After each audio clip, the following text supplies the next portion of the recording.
피팅하는 사람이 피팅 얘기는 안 하고 댄싱 얘기만 하네요. 오늘이 3번째 시간입니다. 조금 더 할 말이 있기도 하고요. 그리고 피팅 입장에서 보면 댄싱에 좀 더 유리한 피팅도 있긴 합니다. 그 부분은 따로 한번 다룰 거고요. 오늘은 댄싱 3번째 시간, 스프린트 댄싱입니다. 사실 이것 때문에 사람들이 댄싱을 하려고 하죠. 막 격렬하고 힘찬 몸짓을 보면 그냥 멋있다는 느낌을 받잖아요. 나도 하고 싶다는 생각을 하게 되는데 실제 잘하는 분들은 거의 없습니다. 그 TDF에 나오는 선수들처럼 하고는 싶은데 어떻게 해야 될지도 모르고 실제 연습할 생각은 그렇게 하진 않습니다. 그냥 멋있다만 하고 싶다만 하지, 마치 로또랑 똑같죠. 로또 1등 되고 싶다, 그냥 그런 바람처럼 댄싱 잘하고 싶다, 그냥 그런 정도에서 머무릅니다. 근데 로또보다는 훨씬 더 쉬운 거라서 저번 앞에 2시간 댄싱 기초, 그 다음에 고속 케이던스, 그게 되면 스프린트 댄싱은 거기에서 조금만 추가하면 됩니다. 사실 스프린트 댄싱이라고 말을 하는데 우리가 흔히 스프린트 할 때 보면 아주 짧은 시간 동안에 하잖아요. 짧은 시간 동안에 폭발적으로 힘을 내야 돼요. 댄싱의 절정을 저 나름대로 정리하면 평지 최고 속도를 댄싱으로 내야 됩니다. 그러려면 2가지 조건이 만족돼야 돼요. 하나는 기압이가 더 높아야 되고, 안장에 앉아서 하는 것보다 케이던스는 똑같이 나와야 돼요. 그러니까 기압이 하나당 보통 한 7% 정도 속도가 빨라지거든요. 같은 케이던스라면. 그럼 하나 올리면, 만약 60km를 타던 사람이 하나 올리면 4.2kg가 더 증가하는 거예요. 한 64kg. 만약 2개 올릴 수 있으면 한 15% 정도 됩니다. 근데 댄싱으로 2개 올려가지고 15% 정도를 더 올린다는 건 매우 어렵습니다. 그러니까 세계적인 선수들도 한 65로 타다가 거기서 한 15%를 올린다는 거는 거의 안 돼요. 그래서 보통 1개 정도? 그러니까 스프린트 댄싱이라는 게 착각할 수 있는 게, 흔히 댄싱할 때 가속할 때 한 20km 달리다가 막 40, 50으로 짧은 시간에 확 가속할 때 쓰다 보니까 스프린트 댄싱도 그렇게 하면 되지 않나 싶은데 그건 좀 다릅니다. 스프린트 댄싱은 스프린트에 들어간 다음에 마지막 순간에 다 쏟아내는 거예요. 그래서 보통 스프린트 댄싱은 스프린트가 아니라 스프린트 자체, 그거는 한 18초 전후 합니다. 그러니까 한 250km, 아니 250m, 한 300m쯤부터 스프린트를 들어간다고 볼 수 있죠. 그리고 나서 한 마지막 한 5초, 8초를 남겨놓고 댄싱으로 들어가는 거예요. 그러니까 10초 남짓을 안장 위에서 스프린트를 하고 마지막 5초에서 8초 정도를 댄싱으로 합니다. 그 댄싱을 하는 목적은 현재 상태를, 힘이 빠지니까 현재 상태를 더 유지하려고 하거나 아니면 조금 더 빠르게 하거나. 근데 그 조금 더 빠르게 하는 게 막 10km, 20km 이렇게 빠르게 하는 게 아닙니다. 다만 5%, 10% 이 정도만 빠르게 하더라도 한계 상황에서 그 정도면 엄청 큰 거거든요. 그래서 그 정도 내기도 더 어려워요. 근데 아주 힘든 상태에서 폭발적으로 나머지를 다 끌어내야 됩니다. 그러다 보니까 그러려면 매우 섬세해야 돼요. 그러니까 우리가 매우 힘을 쓰는 거 있죠. 그러니까 매우 적당한 표현은 아닌 것 같은데, 그 전력으로 힘을 쓸 때는 섬세해야 됩니다. 그러니까 다만 1%라도 힘을 더 내고 1%라도 그 힘을 연장시키는 거예요. 그래서 우리가 흔히 보는 것 중에, 흔히 보는 건 아니죠, 올림픽에서 보는 것 중에 큰 힘을 쓰는 것 중에 가장 섬세한 운동이 역도입니다. 걔는 호흡이나 자세가 조금만 흐트러져도 무게를 못 들어요. 마찬가지로 스프린트 댄싱도 전력을 다하는데 거기서 자세가 조금 흐트러지거나 호흡이 안 맞으면 제대로 힘을 못 냅니다. 그래서 이런 부분들에 대해서 좀 더 섬세하게 접근할 필요가 있고, 그게 익숙해질 때까지 많은 노력이 좀 필요합니다. 그래서 그런 이야기들을 할 겁니다. 좀 스프린트 댄싱을 할 때 그 시간이 있어요. 스프린트, 그러니까 댄싱을 하면 막 되도록이면 오래 하려고 하는데 그거는 피로 관리를 할 때는 그럴 수 있고요. 스프린트라는 게 전력으로 힘을 내는 거잖아요. 전력으로 힘을 낼 때는 오래 못 냅니다. 역도 같은 경우는 번쩍 들고 나서 3초를 버티는 거잖아요. 그러니까 그 정도가 최대 힘을 낼 수 있는 시간이라고 보시면 돼요. 그래서 스프린트 할 때도 얘를 뭐 10초, 20초 동안 댄싱을 하겠다는 게 아니라 3초나 5초 동안 폭발적으로 다 쏟아붓는다는 생각을 하셔야 돼요. 그러니까 3초, 5초 동안에 순간적으로 쏟아붓고 거기서 자전거의 관성 타는 사람의 근성으로 몇 초를 더 버티는 거예요. 그러면 한 5초에서 8초 정도 댄싱으로 합니다. 마지막 순간에. 조금 길면 10초까지. 어지간해서는 10초를 넘기면 안 됩니다. 그거는 폭발적으로 힘을 낸 게 아닌 거죠. 10초를 낼 수 있다고 그러면. 사실 8초도 좀 길긴 하죠. 폭발적으로 힘을 낼 때. 그건 훈련을 통해서 버티고 해서 8초까지 끄는 거고요. 그냥 마음은 그런 거예요. 3초에서 5초 순간적으로 다 쏟아부어야지. 그리고 몇 초를 버티는다는 생각으로 하셔야 됩니다. 그래서 마음은 그렇고요. 자세는 이렇습니다. 보통 이제 스프린트를 시작을 해요. 스프린트뿐만 아니라 빠른 속도를 낼 때 취하는 자세가 있죠.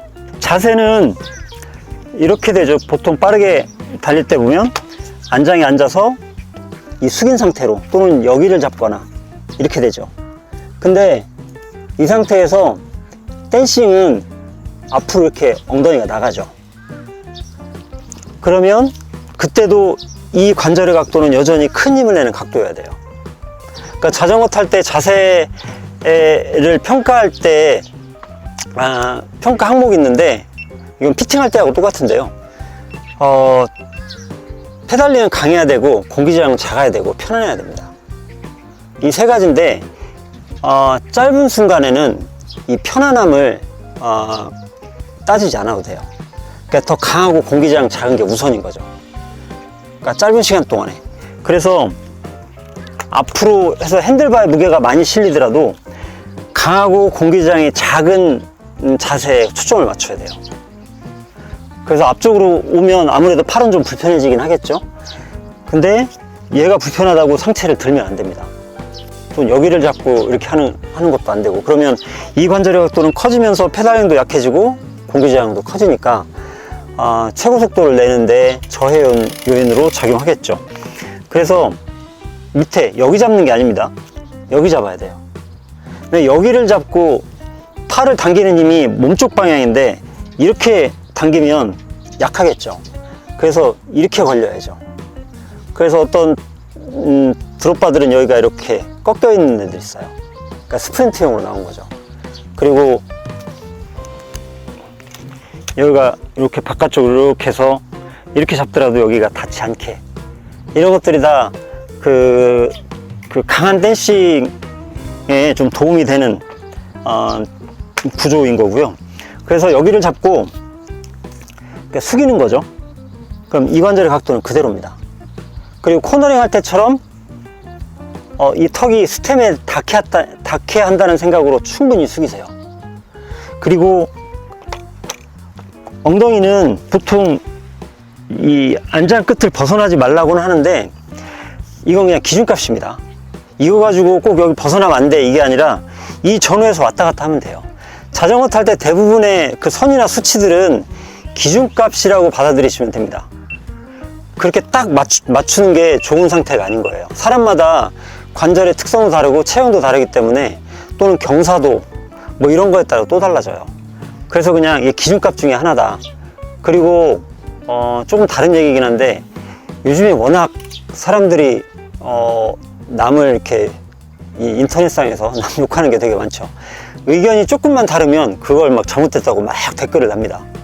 그거 아닌데 막 이러면서 막 비아냥거리고 욕하고 그러는데, 기준값 중에 하나라고 생각하시면 됩니다. 그런 것들이.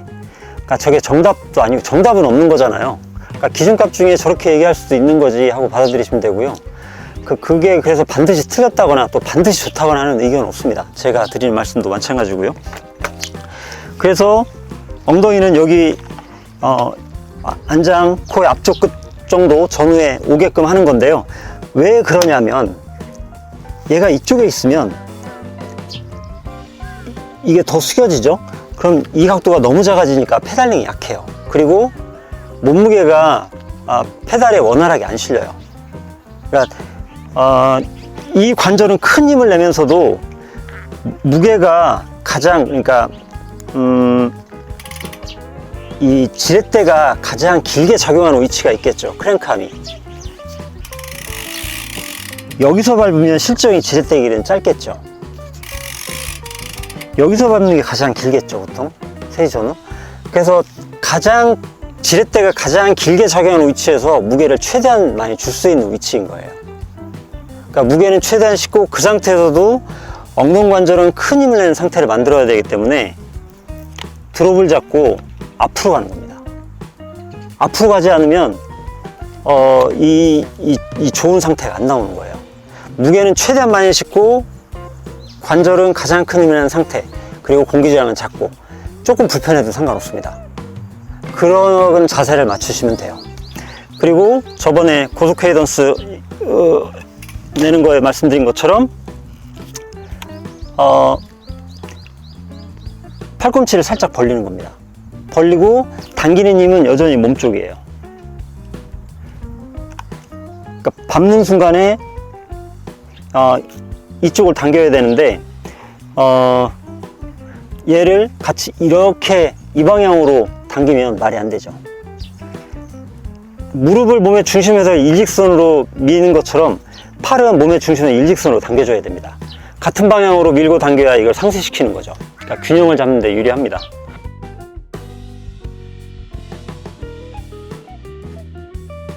이번엔 기압비를 어떻게 설정할 건가 하는 거예요. 트랙 선수들은 그날 컨디션에 따라서 이 기압비를 처음에 정하고 나가잖아요. 고정기어니까. 근데 스프린트 할 때 평소 내가 낼 수 있는 기압비를 알고 있어야죠.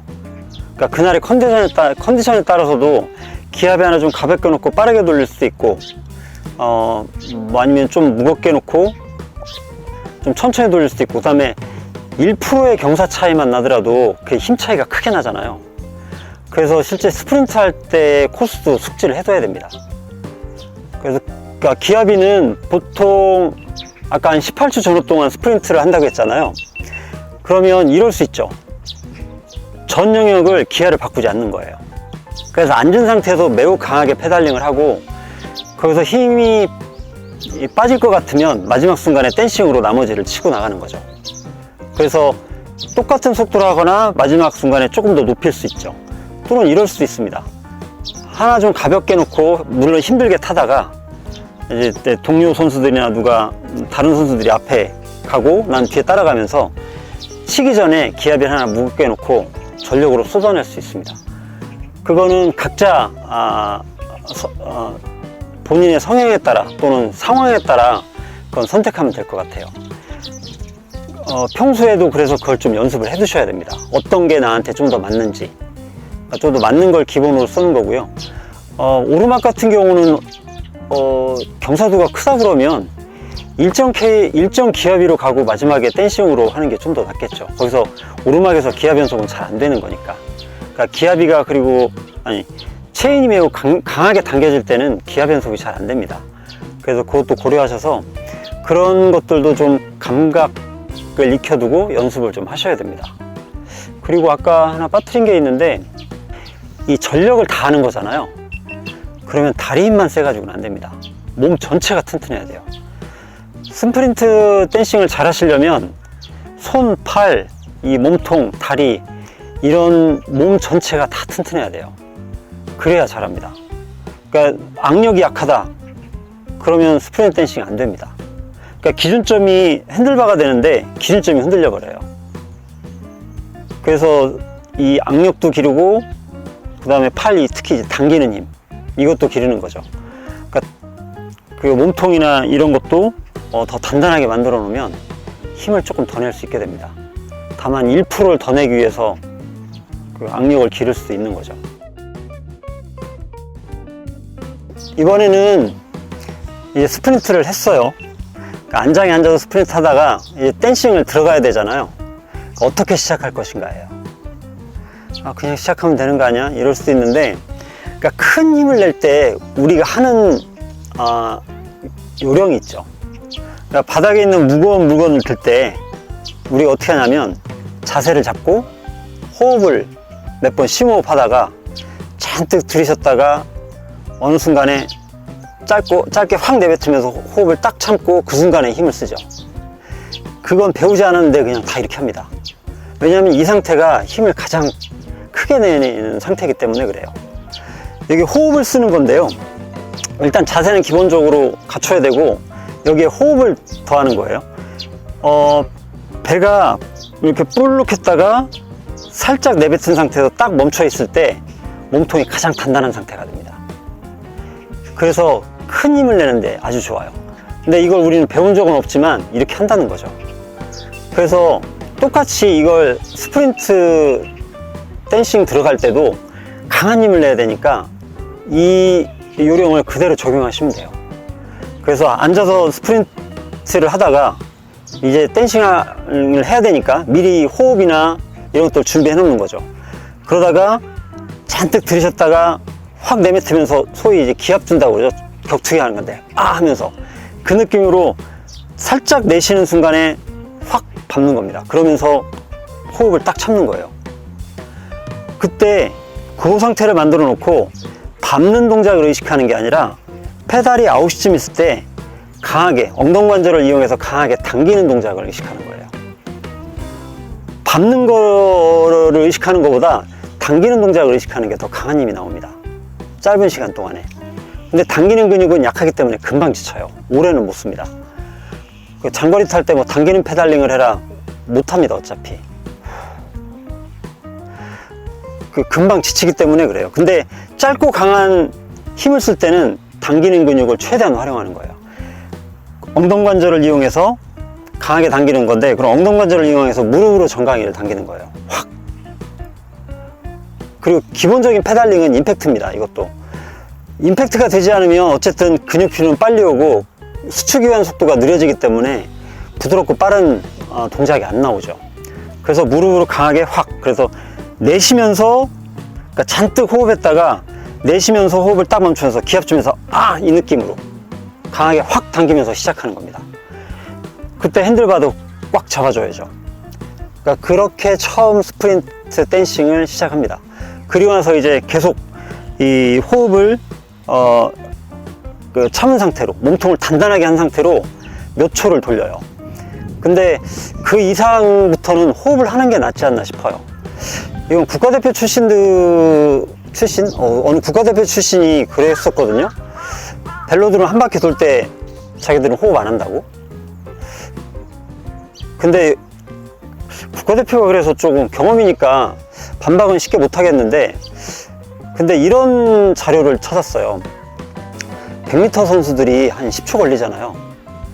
제가 어렸을 때는 아마 중학교 1학년 때로 기억하는데 체육 시간에 선생님이 100m 선수들은 호흡 안 한다고 그랬어요. 10초 동안에 공기저항 줄이고 뭐 이런 얘기 했었던 것 같아요. 그래서 그때부터 올림픽 경기나 세계 육상대회 보면 100m 뛰고 나서 슬로우 비디오로 보여주는 게 있잖아요. 선수 정면에서. 그래서 호흡 안 하는지를 유심히 봤습니다. 호흡합니다. 그러니까 10초 동안에 호흡을 더 많이 해요. 보통 우리가 성인들이 평상시에 한 12회, 15회 정도, 1분에 그 정도 하거든요.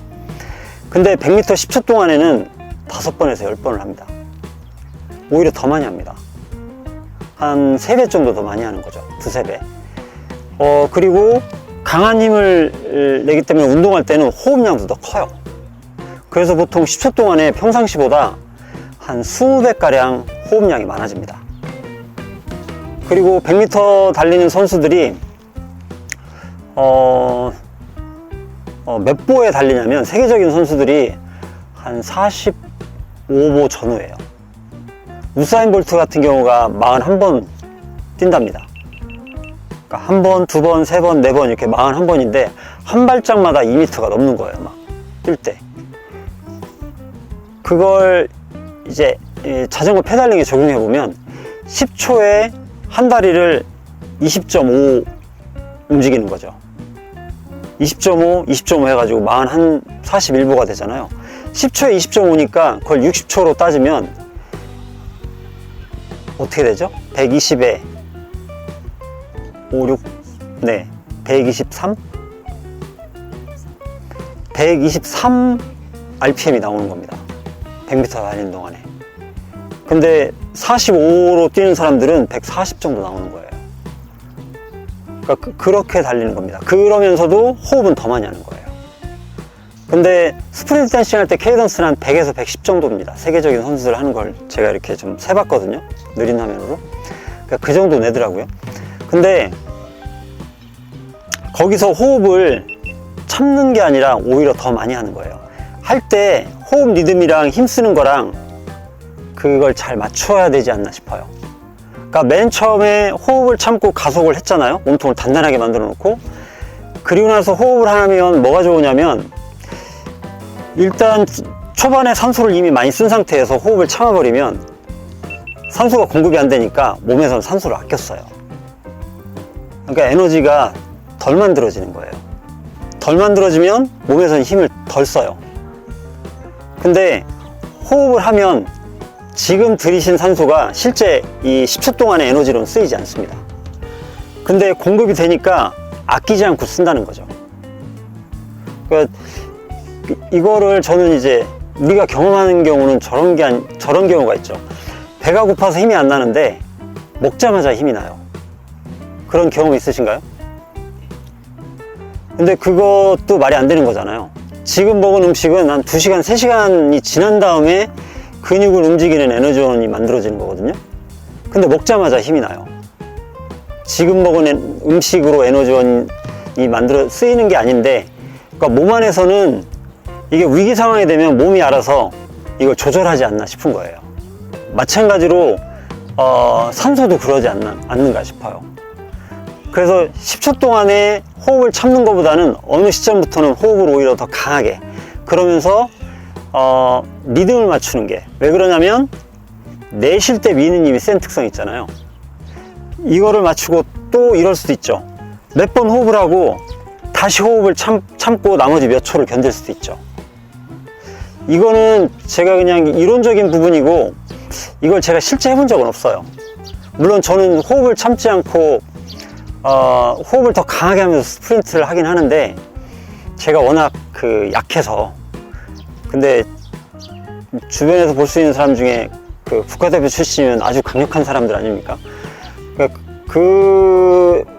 선수 출신이 그렇게 말했기 때문에 이걸 강력하게 반박은 못 하겠어요. 근데 세계적인 100m 선수들은 그렇게 안 하잖아요.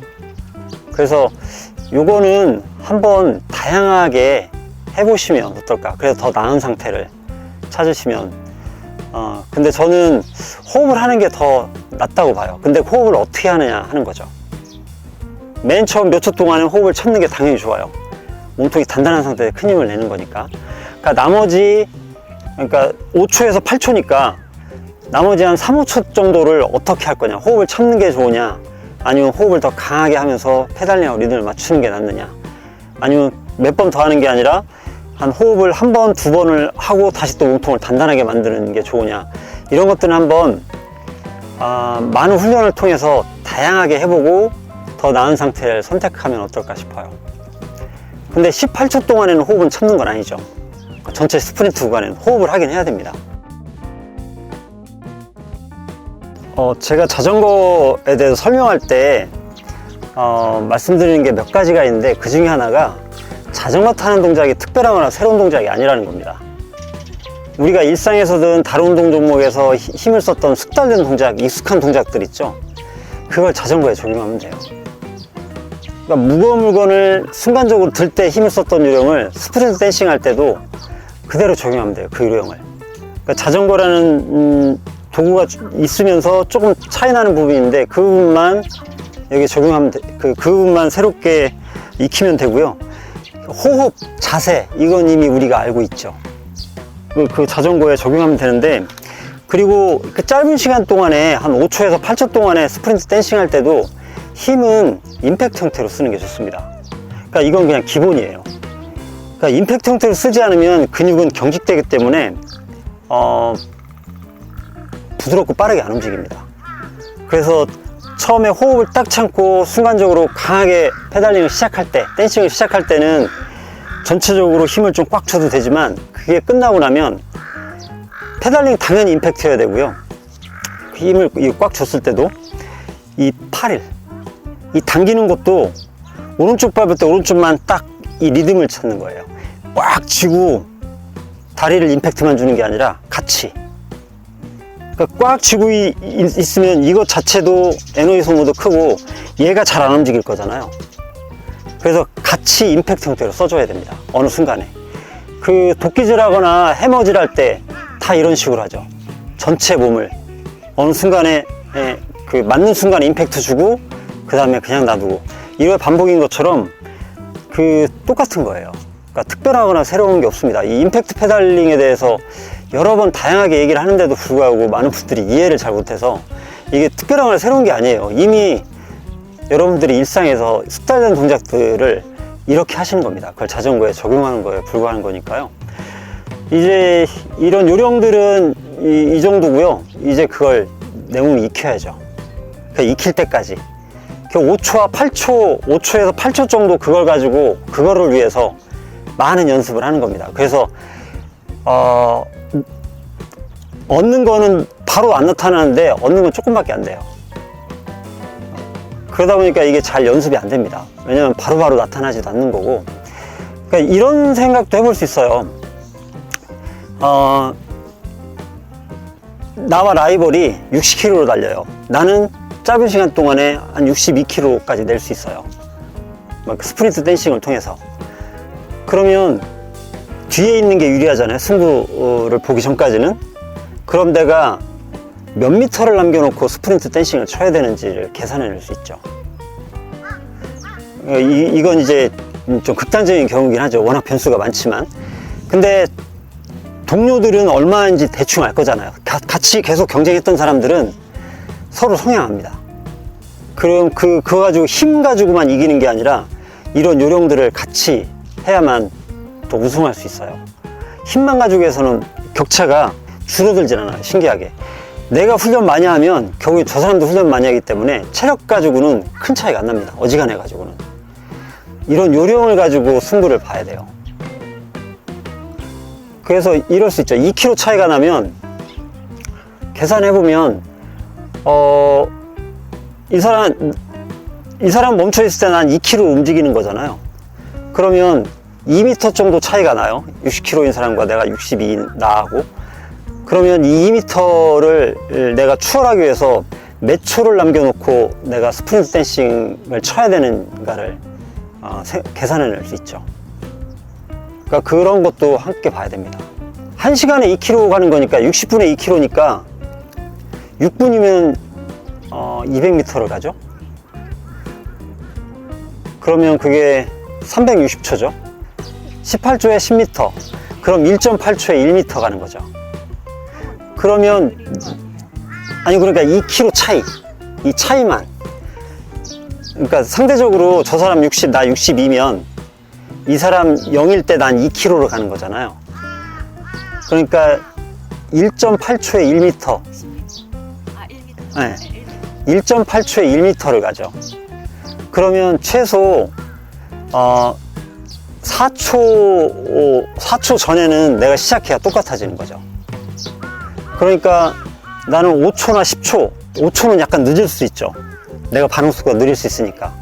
그러니까 6, 7초 정도는 남겨놓고 치고 나가야 돼. 네, 그래야 돼요. 마지막 순간에.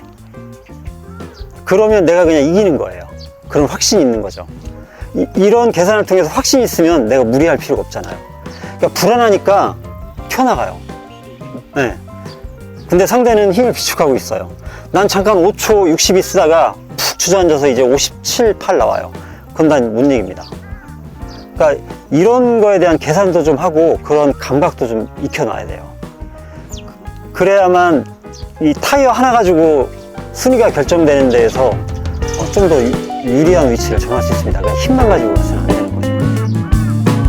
학교 다닐 때 수학 공부 어디다 쓰냐 이런 데 쓰는 겁니다.